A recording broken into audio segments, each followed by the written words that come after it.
Class 7th science chapter 5 जिसका नाम है भौतिक एवं रासायनिक परिवर्तन। आज इस चैप्टर के सभी प्रश्न को हम लोग सॉल्व करेंगे और बहुत ही अच्छा ढंग से आपको समझ में आने वाली है। तो चलिए हम लोग शुरू करते हैं। फर्स्ट क्वेश्चन है कि निम्नलिखित प्रक्रमों के अंतर्गत होने वाले परिवर्तनों को भौतिक तथा रासायनिक परिवर्तनों के रूप में वर्गीकृत कीजिए। पहला है प्रकाश संश्लेषण। तो आपको बताना है कि यह रासायनिक परिवर्तन है कि भौतिक परिवर्तन है। तो एक बार थोड़ा समझ लीजिए कि रासायनिक परिवर्तन वह होता है जिसमें पदार्थ एक बार परिवर्तन हो जाता है तो पुनः उसे उसी रूप में परिवर्तन नहीं किया जा सकता।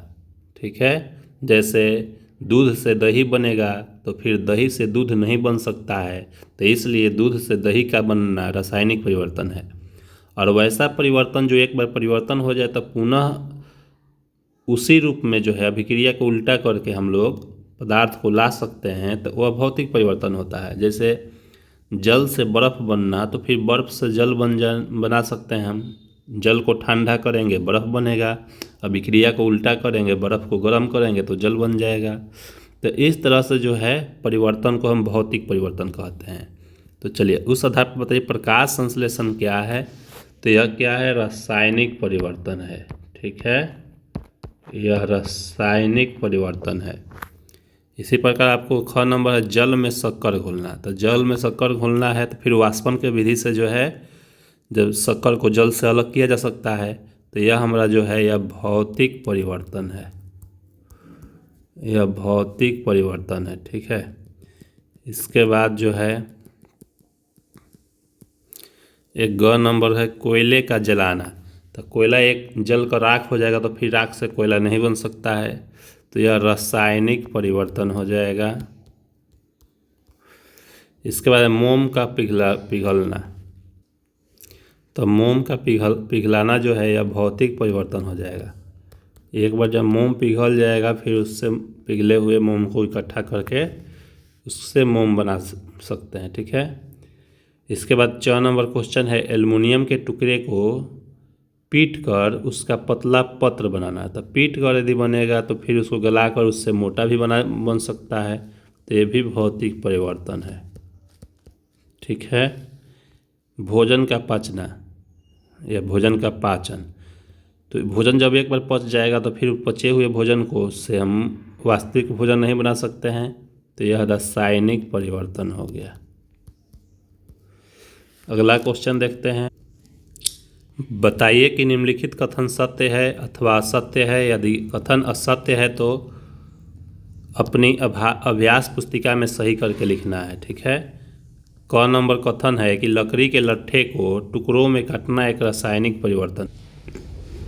तो यह असत्य है। लकड़ी के लट्ठे को जो है टुकड़ों में काटना रासायनिक परिवर्तन नहीं है, भौतिक परिवर्तन है। यहाँ पर हम लिख देंगे भौतिक, सुधार करके भी लिखना है अपनी अभ्यास पुस्तिका में, तो इसके जगह पर क्या लिख देंगे भौतिक परिवर्तन, इसको सुधार देंगे। ठीक है, इसके बाद ख नंबर कथन है आपका पत्तियों से खाद का बनना एक भौतिक परिवर्तन है। तो पत्तियों से खाद का बनना भौतिक नहीं है, रासायनिक है। आप सोच कर देखिए, तो अगर पत्तियों से एक बार खाद बन गया तो उस खाद से पत्तियां बन सकता है, नहीं बन सकता है, इसलिए रासायनिक परिवर्तन है। ठीक है, तो सुधार कर यहाँ पर रासायनिक लिख देंगे भौतिक के स्थान पर। अगला क्वेश्चन है जस्ते लेपित लोहे एक पाइपों में आसानी से जंग नहीं लगती। ठीक है, यह कथन बिल्कुल सही है।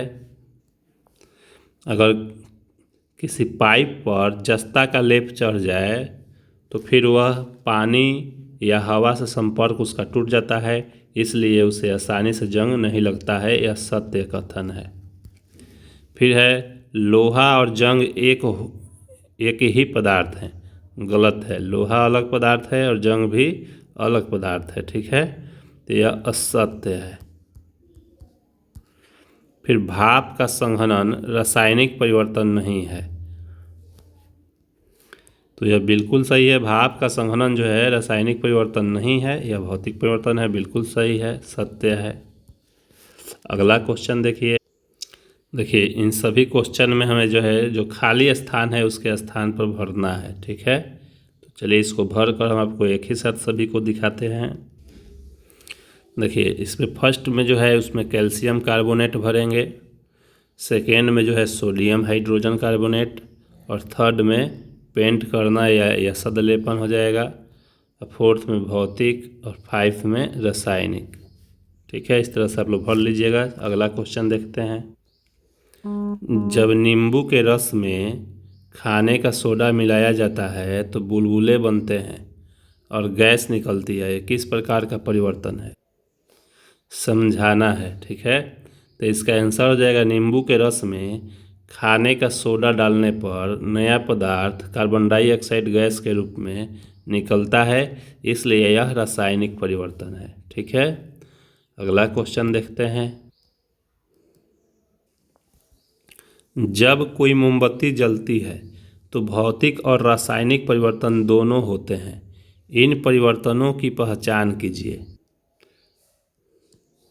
ऐसे ही किसी जात प्रक्रम का एक और उदाहरण दीजिए जिसमें भौतिक और रासायनिक परिवर्तन दोनों होते हैं। ठीक है, तो देखिए इसका आंसर हो जाएगा, जब मोमबत्ती जलती है तो निम्नलिखित परिवर्तन होते हैं, भौतिक परिवर्तन भी होता है और रासायनिक परिवर्तन भी होता है। कैसे, यह समझिए।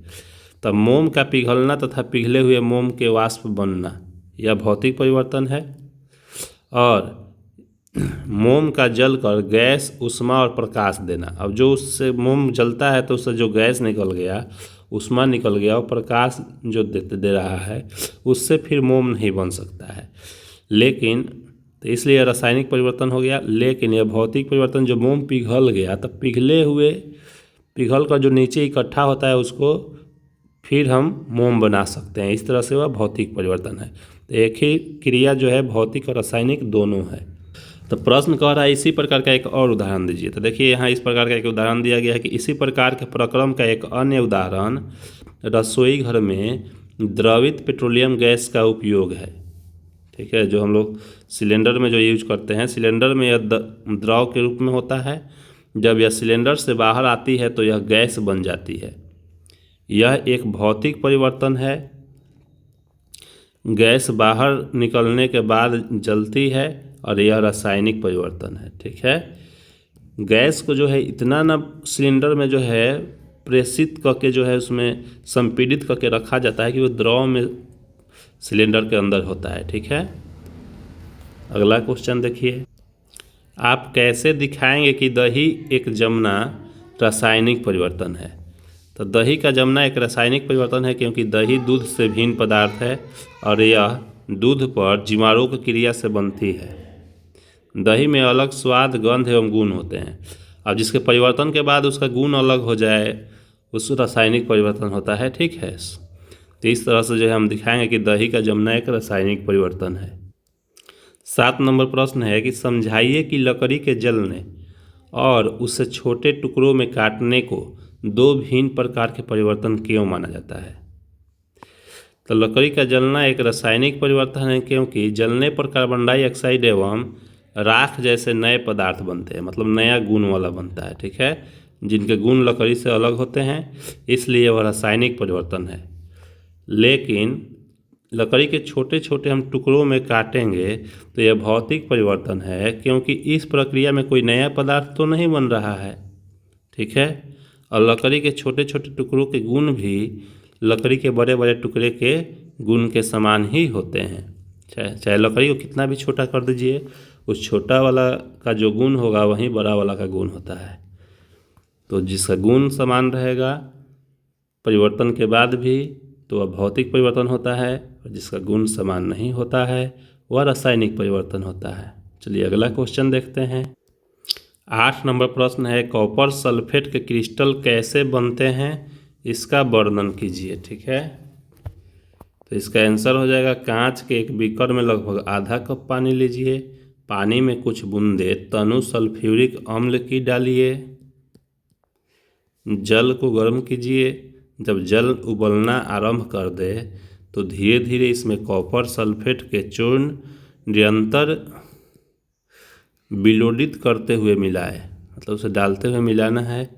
कॉपर सल्फेट का चूर्ण मिलाना तब तक जारी रखें जब तक उसमें और अधिक मात्रा में कॉपर सल्फेट को घोलना संभव न हो। ठीक है, तब विलयन को फिल्टर पेपर की सहायता से छान लीजिए और इसे ठंडा होने दीजिए। जब विलयन ठंडा हो रहा हो तो उसे हिलाया डुलाया नहीं जाना है। कुछ समय बाद विलयन को देखें, कॉपर सल्फेट के क्रिस्टल धीरे धीरे बीकर के पेंदे में बनने लगते हैं। इस तरह से जो है कॉपर सल्फेट क्रिस्टल बनते हैं। ठीक है, अगला क्वेश्चन देखिए। समझाइए कि लोहे के एक गेट को पेंट करने पर उसका जंग लगने से बचाव किस प्रकार से होता है। ठीक है, लोहे के गेट को पेंट करने पर उसका जंग लगने से बचाव किस प्रकार होता है। तो आंसर है, लोहे पर जंग लगने के लिए ऑक्सीजन एवं नमी की आवश्यकता होती है। लोहे के गेट पर पेंट करने से उसका बचाव इसलिए हो जाता है क्योंकि इसके गेट वायु एवं नमी के संपर्क में नहीं आता। पेंट ऊपर रहता है तो वायु या नमी जो है पेंट पर से ही वापस लौट जाता है, उसके अंदर जो पदार्थ होता है, जो धातु होता है, उस पर नहीं जाता है, इसलिए लोहा जो है जंग से बच जाता है। अगला क्वेश्चन है, समझाइए कि रेगिस्तानी क्षेत्रों की अपेक्षा समुद्र तटीय क्षेत्रों में लोहे की बस्तियों में अधिक जंग क्यों लगता है। तो बात ध्यान देना है कि समुद्री क्षेत्र में जो है वायु में नमी होता है, चूँकि समुद्र जो है सूर्य के गर्मी से जो है गर्म होकर के उसके पानी वाष्प में बदल जाता है और वाष्प वायुमंडल में होता है, और वायुमंडल में वाष्प होने के कारण जो है वहाँ धातु से ज़्यादा वह संपर्क करता है नमी, जिससे वहाँ जंग अधिक लगता है। और रेगिस्तानी क्षेत्र में जो है सूखा हुआ रहता है, गर्मी होती है, वायु सूखी हुई रहती है, उसमें नमी की मात्रा कम होती है, तो वहाँ पर जो है जंग नहीं लगता है। यही बात हम आपको यहाँ पर समझाए हैं। ठीक है, लिख सकते हैं आप इसको। अगला क्वेश्चन देखते हैं। क्वेश्चन है कि हम रसोई में जिस गैस का उपयोग करते हैं वह द्रवित पेट्रोलियम गैस कहलाती है। सिलेंडर में एलपीजी द्रव के रूप में होती है। सिलेंडर से बाहर आते ही यह गैस में परिवर्तित हो जाती है, फिर यह गैस जलती है। निम्नलिखित कथन इन परिवर्तनों से संबंधित है, सही कथन का चयन कीजिए। प्रक्रम ए रासायनिक परिवर्तन है। देखिए, हम रसोई में जिस गैस का उपयोग करते हैं वह द्रवित पेट्रोलियम गैस कहलाता है और सिलेंडर में एलपीजी द्रव के रूप में होता है। तो यह जो प्रक्रम है ए, ठीक है, वह रासायनिक परिवर्तन है। बिल्कुल सही है, रासायनिक परिवर्तन है। प्रक्रम बी एक रासायनिक परिवर्तन है। ठीक है, तो बी क्या है इसकी, यह गैस, ठीक है, यह गैस जलती है, तो जलना भी एक क्या है, भी रासायनिक परिवर्तन है। ठीक है, तो यह दोनों आपका जो है रासायनिक परिवर्तन है। तो यह आपका चैप्टर जो है यह समाप्त हो गया। यह आपको किस प्रकार का लग रहा है कमेंट बॉक्स में लिखिए, और यदि अच्छा लग रहा है तो लाइक शेयर सब्सक्राइब कीजिए ताकि इसी तरह का क्लास आपको आगे भी मिलता रहे। जय हिंद, जय भारत।